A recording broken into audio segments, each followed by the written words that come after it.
Hello and welcome to RGU Talk, the official podcast of Robert Gordon University. I'm your host, Johnny Milne, and I'm delighted to be joined this week by a very special guest, a nursing lecturer from RGU School of Nursing and Midwifery, who also just happens to be my little sister, Katie Baxter. Welcome to RGU Talk. Hello, thank you for having me.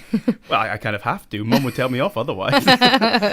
No, Katie, your journey to become a nursing lecturer is, and I'm not just saying this because of favoritism, it's a pretty fascinating one. Mm-hmm. Firstly, because you didn't always want to be a nurse, let alone teach nursing, and your teachers at school kept trying to veer you away from academia. So what set you down the healthcare path to where you are today? Well, pretty well. I started off by, and so did all of us, you, me and our older sister Jenny, being swayed by our father, who's obviously in healthcare. He was a doctor, a GP at Cults Medical Practice. Now, he always would say to us, don't ever become a doctor because it's more of a lifestyle rather than an actual, than an actual career. It's all consuming, and that's just something you should avoid. So whenever I would say something like, oh well, what about nursing or something like that, he would always say, oh well, that's fine, you can tell the doctors what to do. So that was always a kind of a joke in our household, and I still say that to my students as a joke. It's on my backlog of jokes there. But also I think a big influence was that we hospiced a close family friend who had bowel cancer. He had no family, so we took care of him really. And that to me was seeing the people that they came in contact with, hearing the stories from mum of the nurses both in and out of hospital was very influential for me, I would say. So that coupled with all these other things. And I mean, you're quite right. At school, I always kind of fell somewhere from the bottom to the middle of the pile. Never really actually, never excelled at what I was doing. There were some studies I did like. I liked English and I liked art, but that was mostly down to my teachers. Mm-hmm. Human biology before that, but then human biology, I really like this is really great. And coupled with our sort of hobby of drama, I went kind of weighed up my options with a career advisor. Drama would be something that's quite convenient, but it's that typical, you could go down this route, but you know how difficult it is to break into that. So yes, I ended up doing a sort of NQ, effectively a gap year, in inverted commas. I'm doing the air quotes here. But that was just, and I'm quite glad because I'm a January birthday. Mm-hmm. So I ended up with this extra time to sort of, one, mature, and two, actually figure out it was between nursing and that anyway. And then as soon as that year was done, you know what? I actually want to do something like that. So I ended up just towards the end deciding that this was what I wanted to do. So then went into nursing and just applied for it and ended up lucky. So yeah, so going from studying acting as you did, what was at the time? It was Aberdeen College. Now Nescall. Mm-hmm. So going from studying acting to then walking into the health and social care building on RGU's campus, can you remember what your first impressions were on that first day? Well, it's rather scary, I will say, just because it is a huge building. And this was before the Surrey and Wood building was even built. So it was just the Aberdeen Business School, the health building, which obviously that's predominantly where I work. Yeah. But of course there was the other buildings Great down School of Art down the other side, yeah, which I never came in contact with. So, but still, those couple of buildings with the University Street and RGU Sport, they created quite an imposing, scary image for me as a first year student nurse. So, it's obviously very futuristic. I've always said that the one drawback, I suppose, to RGU was the fact that it had a lack of a quad, like I suppose Aberdeen University does. But just because you'd studied there and you had all these very stereotypical university experiences with sitting out in the quad during summertime and all this, but never realised until later on, it's so close to the river. We kind of, I think as a student and still as a staff member, you really take for granted how beautiful this campus is, particularly with the fact that you now have this amazing library and whatnot. But the facilities were and are still very excellent. I love the library back when it was in the Aberdeen Business School. Now it's obviously this beautiful, you can see so far beyond the city kind of Yeah, the limits. tower on It's the top. beautiful. Yeah, loved the sports centre. Loved, of course, the canteens. You know, helps when you're getting through a busy semester when you've got hot chocolate on hand. So Always on good to tap. have your priorities straight. But yeah, it became very easy, I suppose, to adjust to. It took a while, I suppose, and I always joke to my interviewee candidates when showing them round, you enter in on the 4th floor in the health building, so just to get used to that takes a bit of time, and then why is it the 4th floor? Yes, because it's on a hill, and then it's the 3rd floor when you're in the Aberdeen Business School. Don't ask, but it's that kind of thing that I just thought it was so futuristic and sort of state of the art. And it still remains like that. So I'm very proud to have studied here and then also get the opportunity to work here and kind of boast about it. So yeah. Well, once your first impression died down, once, as you say, you got used to the floor levels being different depending on whatever building you're in. I'm fickle like that. I like to just wonder why. As your degree went on, I mean, how did you find balancing, your assignments, your lectures, your placements? Because obviously, again, coming from studying drama beforehand, that must have been a bit of a change. Yes. Well, before that, even studying drama, I suppose, as well, and before even studying at RGU, at school, I was never very studious, and our mum would always say to us, "You'll do what you do, and we won't force you," because I saw so many of my colleagues, my peers in school, they really struggled because they had very demanding parents who, you must get these A's or B's or whatever, and people sort of set that pressure almost on themselves. But I felt like we would just do what we would do and excel where we would, and I was lucky enough to get the grades that I did in order to study what I did study and then be where I am today, I suppose. But I mean, having gone from I'll just study ad hoc to I'm very strict. I'm a very, very strict person now. At least I tried to be.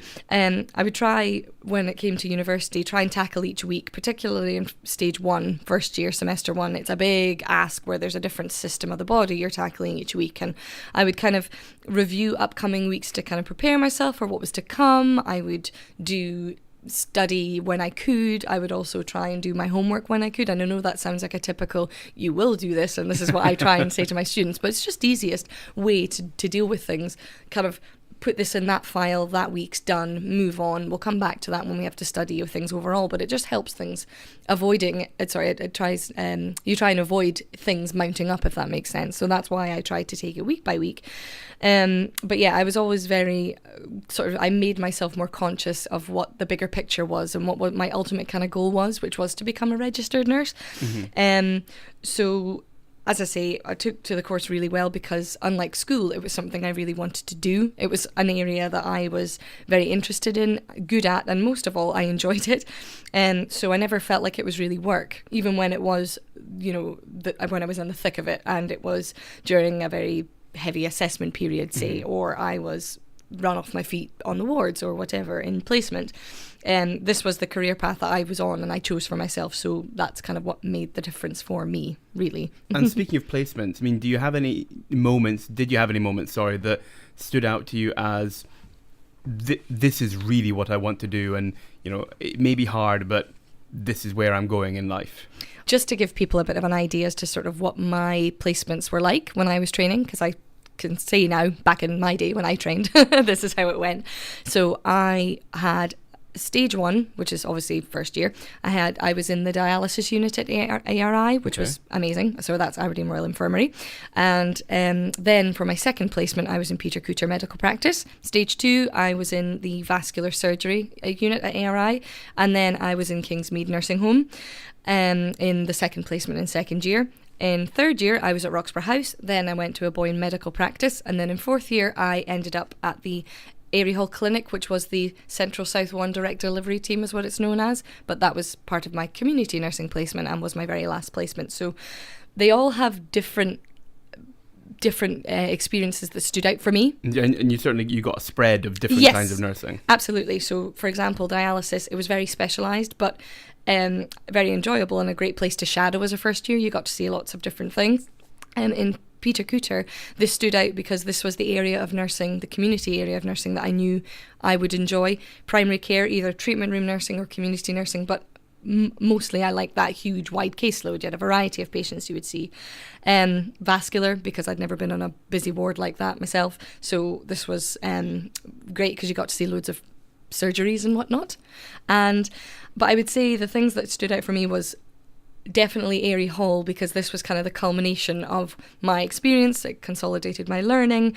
I got to work with many people who I worked with when I was in Peter Cooter, because the teams melded to, they created these big teams that would sort of cater for a wider geographical area in Aberdeen for community nurses and for their patients. So I actually did end up seeing people who saw me when I was a first year, so they got to kind of see me develop from this tiny wee first year shadowing, not really knowing what was going on, to the fourth year before I was qualified. And that actually was where I ended up working before I came to RGU. So it was a very valuable place for me to sort of bridge the gap between, oh my goodness, I'm about to be qualified soon, to, I feel like I'm being treated as a member of the team. So that to me was a huge influence on my career path, if you like.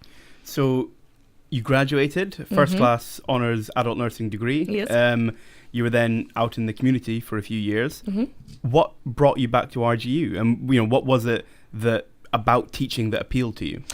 Well, I would say because our mum's a teacher, and there's people that we knew who wanted to become primary school teachers or secondary school teachers. There's a lot of people that would tell you these amazing stories of how gratifying it is to be able to teach people. And I found that when I qualified, I did my mentorship preparation program here at RGU. So that meant that I could mentor students. And so I then became that there was that shift between me being a student, and even when I wasn't a mentor, I still had, from the moment I was qualified, you would still have to teach students and have them shadow you or teach them wherever you are. So that was very exciting, because it's what made me go, I really like this part of nursing. I love that educating part. And so because I could appreciate from my past experiences, this is what I want to be when I become a mentor, or this is what I would hope to not do when I become a mentor.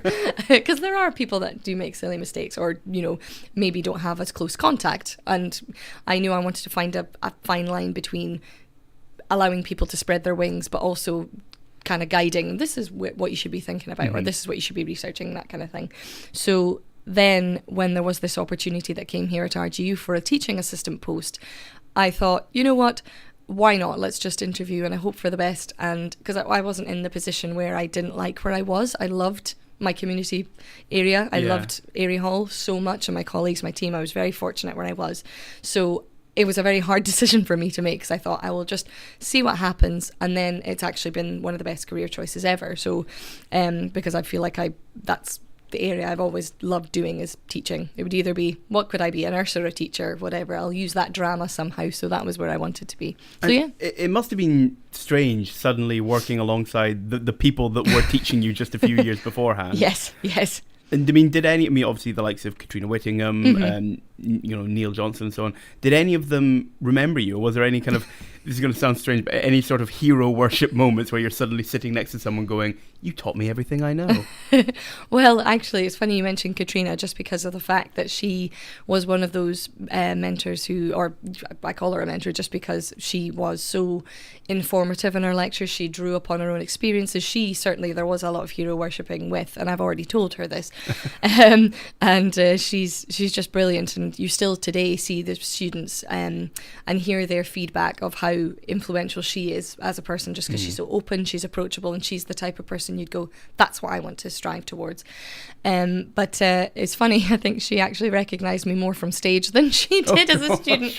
I think even though I kind of kept myself slightly under the radar, and we kind of joke, and we say this to our students as well, that you either are a student that gets recognised because of your good efforts and you push yourself to do loads and loads of extra curricular things, but then you could also be remembered for poor reasons. So, yeah, it makes sense. So I think I was the latter when I was a student. But I knew myself, right, this is what I wanted to, like whenever I would see people like Katrina or Neil or whomsoever, they would do things that would make me, this is exactly the type of teacher I want to be. I want to utilise this and sort of take from their best areas, if you like. But yeah, no, there certainly was a lot of hero worshipping.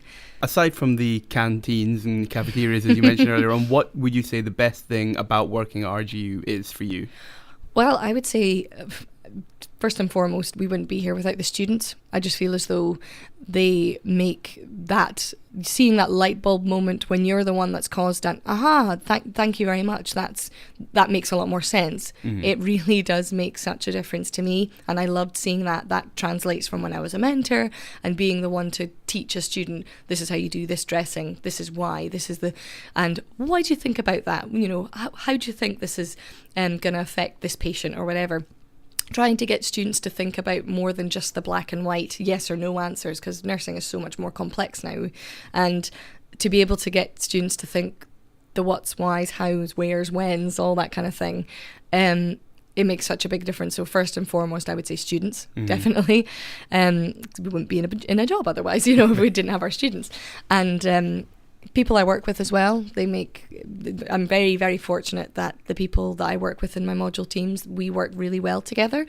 And overall, I think just because we some of us still are practicing nurses, we genuinely are like that. We are compassionate for each other. And yeah, I'd say certainly students definitely first, but staff as well makes it all kind of worthwhile, really. And last question, now that you've gone from nursing student to nurse to nursing lecturer, going back to that very first day when you walked on campus, when you thought, this is a very futuristic building, if you could give a message to your student self on that very first day, what would it be? Oh, well, probably say just keep knuckling down. You never know where life's going to take you, really. And I would say this to any student, really. Try not to spread yourself too thin. Try and do as much as you can and get the most out of your placements and whatnot, and just don't be afraid to, I suppose, speak up, or can I see this, can I do that, can I go over that again. Don't be scared to say these kind of things, and also say yes, just if there's an opportunity that comes your way, hence why I'm kind of where I am now, and that only came recently, in recent years, to be able to go, why not, I'll try something new. I would say definitely just keep an open mind and just go for any opportunity. Don't let it go by you. Just go for it. And on that very profound note, Katie Baxter, I will let you get back to work. Thank you so much for sitting down with me today. No, thank you for having me. And that's it for RGU Talk. On behalf of the university, I've been Johnny Milne, and we'll talk to you later.